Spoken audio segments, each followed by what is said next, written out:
Hey, what's up ladies and gents, SpoonyPizzas here, back with another eFootball 2024 video. Today we're going to be looking at the nominating contract players and I'm going to show you how I would level each of these players. Kicking things off with Rodri, who's an anchor man. And if you've been watching my level up series, then you'll know this is the first player on my team sheet pretty much. I absolutely love this guy. Even though he does have really low balance, I've been absolutely fine with that being at 66 with my base card. So I'm going to show you how I'm going to level this guy right now. But before we do that, let's just take a look at his player skills. He's got everything you need. One touch passing, through passing, weighted passing, low lofted passing, interception, aerial superiority. That makes him absolutely world class in that anchorman role. The only thing I would look for is probably blocker, because he will get into the penalty box when crosses are coming in and he's going to be in and around the box when you want to try and block those shots. And he isn't the quickest, but that really doesn't matter. Okay, this is the build I'm going to go with, taking into consideration the +2 manager bonus. Now, like I said, I've used Rodri so many times, so I'm going to use my former build and then make it even better with the additional stats that he's able to have on this card. So I've gone for 8 for passing. That +2 bonus is given 90 low pass. 9 for dribbling. That +2 bonus is given 90 for ball control. 8 for dexterity, because I really wanted to boost that sort of balance skill, because otherwise he's going to lose the ball far too often. And then 3 for lower body strength, just to give him that sort of speed boost and a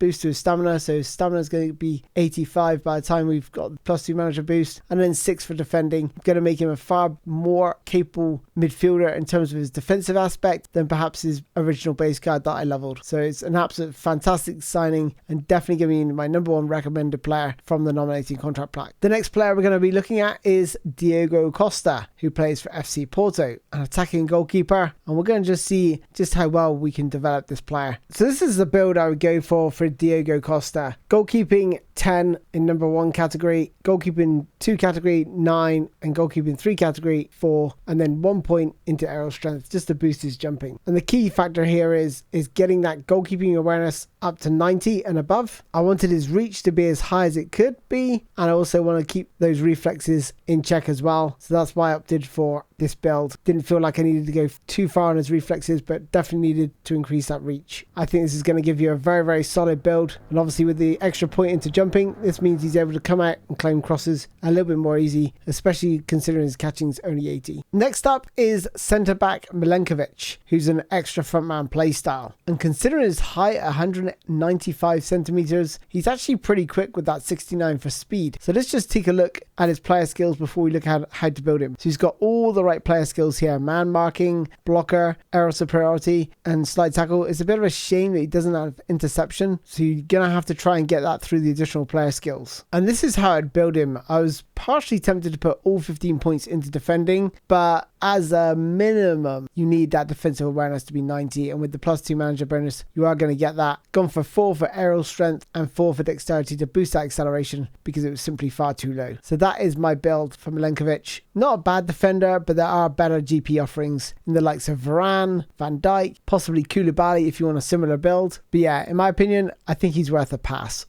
Next up is Marcus Lante, who is a box-to-box central midfielder, but he can play pretty much everywhere on the field. Just look at where he can play in that image in the top right hand corner. So when it comes to his build, I think you have to look at that sort of central midfield area where you're going to utilize his box-to-box abilities, and the fact he's got good defensive aspects as well as attacking aspects as well. When it comes to his player skills, he's got quite a lot going on here. So he's got some through passing. He does lack one touch passing, which is a bit of a loss in that midfield area, but he's got lots of shooting ability, long range curler, dipping shot, first time shot, and then he's got some defensive skills as well: track back, interception, man marking, and then that fighting spirit to keep him going throughout the game. So it really does depend where you're going to play him. And now let's just take a look at how I would build him as a box-to-box central midfielder. So this is how I'd build Marcus Lante. 8 for passing, 8 for dribbling, with the +2 manager bonus that gets that tight possession up to 80. Dexterity 5, lower body strength 4, because I wanted to boost that kicking power to take advantage of the long range drive and the dipping shot and the first time shot. 6 for aerial ability, because I wanted to make sure his jumping was beyond 70 and his physical contact was up there as well. And then 8 for defending, just to boost his defensive aspects, especially that defensive engagement engagement, and aggression. And whilst yes, there are better box-to-box midfielders that have been out there recently, such as the nominating contract Jude Bellingham, this is actually a pretty solid build. It's going to be a pass for me though, because he does lack that one-touch passing, which is a real shame. But what this build is going to give you is a very, very mobile player who's good in every aspect. And if you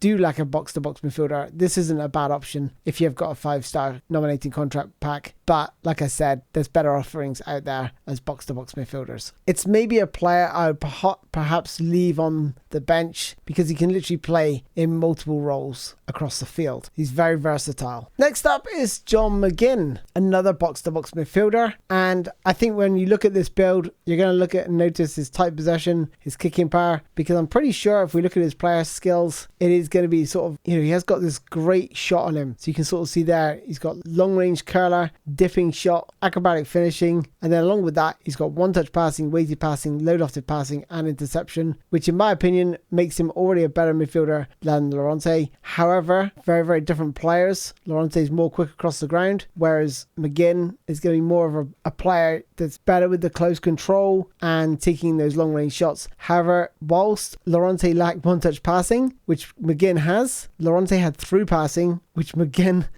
actually lacks. And this is how I'd spec him. So 4 for shooting, because with a +2 manager bonus, that finishing is going to reach 70. 13 for passing, because his passing for both low pass and lofted pass is going to be in the 90s. Dribbling, wants to get that tight possession into 90 with the +2 manager bonus. Dexterity, again, taking that manager bonus into consideration, it's going to boost his balance to 80. Lower body strength, 8. Because you want to boost that kicking power, take advantage of those long range and dipping shot abilities. And then 4 for defending to boost that defensive engagement to 80, its aggression to 80. And whilst I would not personally put down my 5-star nominating contract pack for this player, this is actually quite a nice build in my opinion. But like I said, he does lack through passing, which is a real shame. Next up is Tess, hopefully I pronounced his name right, who plays for PSV. He's a destroyer centre back, and just looking at his sort of stats, you can sort of see he's a very, very quick defender. He's 181 centimeters in height, so he's very, very sort of athletic, but he's only got 18 points that I can put into his leveling. Just taking a look at his player skills, he severely lacks player skills here. There's no interception, there's no blocker, there's no aerial superiority. The only thing he's got is acrobatic clearance, no man marking, no slide tackling. Pretty poor if you ask me. And he's going to be hard to recommend, especially even at 4 stars. So with Tess's lack of player skills, there was only really one option, and that's to play him at sort of this right back or maybe right centre back. And that's probably where you can get the most out of him. And I've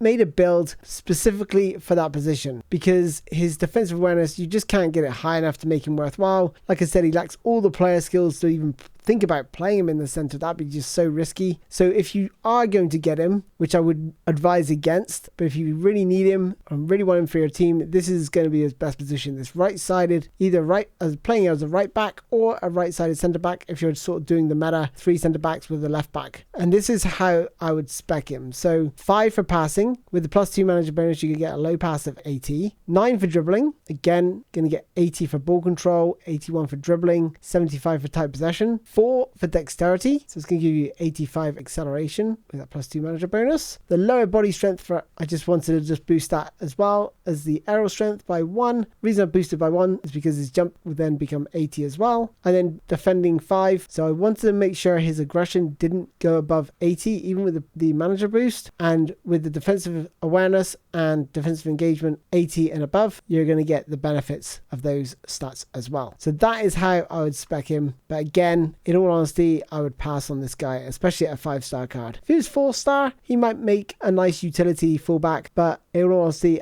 I can't really justify having him in my team. Next up is Aaron Croswell for West Ham. He's an attacking fullback, and in all honesty, he's got stats in all the right places that you need to have in a fullback. Firstly, he's got good stamina, means he's going to be able to go up and down the wing really well. Acceleration, speed, lofted passing, and curling ability. Those are your sort of key stats. And then beyond that, you want tight possession, ball dribbling, and ball control ideally as well. Defensively, in all honesty, I would use him more as an attacking fullback rather than a defensive one. one. So don't, if you are going to play with the meta style, he's perhaps not going to suit you. But if you want to play the sort of normal preferred attacking style, maybe you're playing offline, then he's really going to do a job for you, especially for a 4-star card. I think this is actually a really good card. We're going to take a look at his player skills. Pinpoint crossing, he likes a lot of defensive aspects, but he's got weighted passing as well. Things I would try to get for him is one-touch passing and even through passing maybe. So he's not the best attacking fullback you can get, but he's not bad for 4 stars. And this is how I'd level him. 8 for shooting to get that curling ability right up. 8 for passing because you want that lofted passing for those wicked crosses. 8 for dribbling because you want him to be able to run fast with the ball. And you're going to notice his dribbling speed matches his actual speed. His dexterity, 8. And I've got that 6-point differential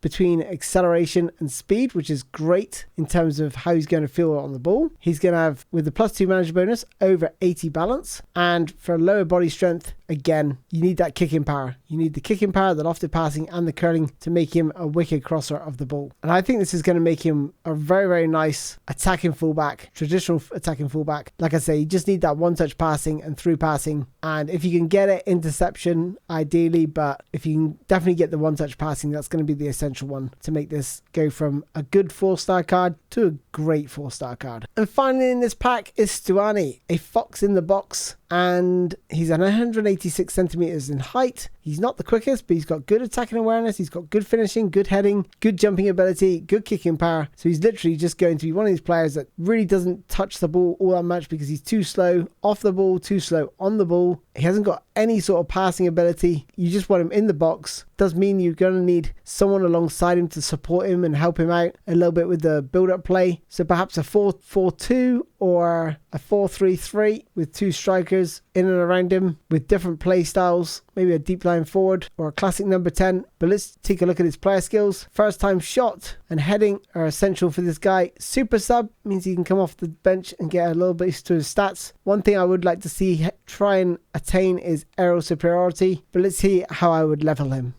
So this is how I'd level him. 4 for shooting, 4 for passing, 7 for dribbling. With the +2 manager bonus, that type possession is going to hit 70. And then 8 for dexterity. You want that offensive awareness at least around 88, 89. Low body strength is 8 and aerial strength 8 to get that jumping to 90 and his heading to 85. But with the +2 bonus, 87 for heading, 85 for finishing, making him pretty deadly in the penalty box. But if you can get aerial superiority with this guy and that jumping ability, he could be a handful from crosses. Okay, so now for my recommendations. First up, the 5-star card Rodri has to be a must signing unless you've got anyone better than him in that anchor role. Because if you're a player like me who mainly uses just GP and the odd coins that you obtain from doing the sort of events, then this is the player you're going to want. If you need a goalkeeper, Diego Costa, that build I shared with you, I think it's one of the best, and it's the best version of Diego Costa. So if you're maybe an FC Porto fan, this is another recommendation. When it comes to midfielders, I could probably recommend John Mcin and Marcus Lante, but they are lacking skills in key areas, so I can't recommend either of them. McGinn's more of a controller. He's able to spread the play, whereas Marcus Lante is more versatile, able to spread the ball, able to pass, able to play in many areas of the field, and does a very good job at it. And my final recommendation, especially at the 4-star cards, is Aaron Croswell, because I think he makes a really good left back. Certainly as a backup. And that is pretty much it for me, ladies and gents. Thank you so much for watching. Hopefully you guys enjoy this sort of new format where I'm showing you how I would level the players. If you do like that and do prefer that, let me know down in the comments. And until next time, guys, thanks for watching. I'll see you next time. Take care and goodbye.